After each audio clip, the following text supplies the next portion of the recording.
కులాలకి సంబంధించినటువంటి పరువు హత్య అయితే దాన్ని హైలైట్ చేస్తారు. రకరకాల సంస్థలొస్తాయి. రోజుల తరబడి డిబేట్లు, రోజుల తరబడి దానికి సంబంధించినటువంటి ఉద్యమాలు ఇయన్నీ జరుగుతాయి.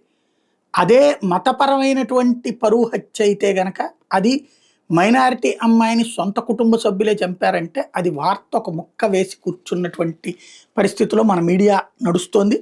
తాజాగా ఏదైతే యాస్మిన్ బాను ఆ హత్య కేసు చిత్తూరు జిల్లాకు సంబంధించి తేలింది.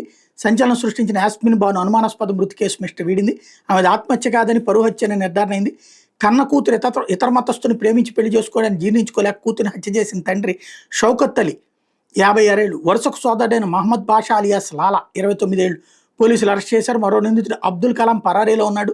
ఈ ఘటన వివరాలు చిత్తూరు 2 టౌన్ సిఐ నెట్టికంటయ్య బుధవారం మీడియాకు చెప్పారు. చిత్తూరులోని బాలాజీ కాలనీకి చెందినటువంటి షౌకత్ అలీ చిత్తూరు రూరల్ మండలంలోని 9 గ్రామంలోని ఆర్ఎంపీ వైద్యుడిగా పనిచేస్తున్నాడు. ఇతనికి భార్య, 3 కుమార్తెలు ఉన్నారు. మూడో కూతురు యాస్మిన్ బాను బీటెక్ చదివే సమయంలో సాయి తేజతో ఏర్పడిన పరిచయం ప్రేమగా మారింది. బాను తన ప్రేమ విషయం పెద్దలకు చెప్తే వాళ్ళు అంగీకరించలేదు. పైగా తన సమీప బంధువుతో ఏడాది ఫిబ్రవరి 9వ తేదీన పెళ్లి చేయాలని నిశ్చయించి అందరికి శుభలేఖలు కూడా పంపించేశారు. అయితే ఫిబ్రవరి 6వ తేదీన యాస్మిన్ బాను సాయి తేజ ఒక ఆలయంలో పెళ్లి చేసుకున్నారు. పెద్దల నుంచి ముప్పు ఉందంటూ చంద్రగిరి డిఎస్పీని కూడా ఆశ్రయించారు.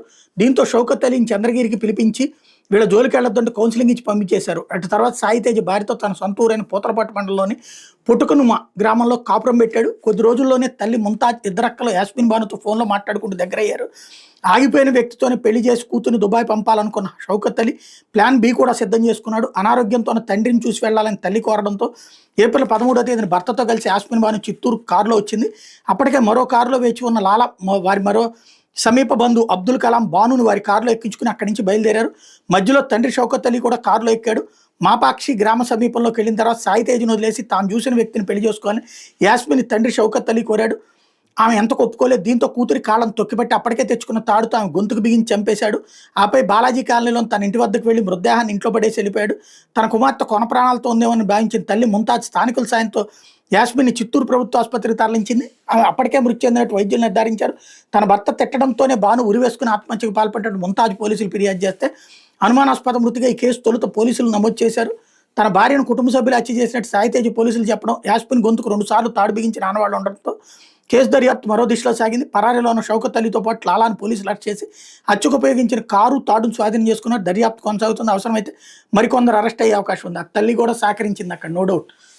భర్తని కాపాడడం కోసం అని చెప్పేసి అట్లాంటి డైవర్ట్ చేసింది అన్నది అక్కడ అర్థమవుతుంది.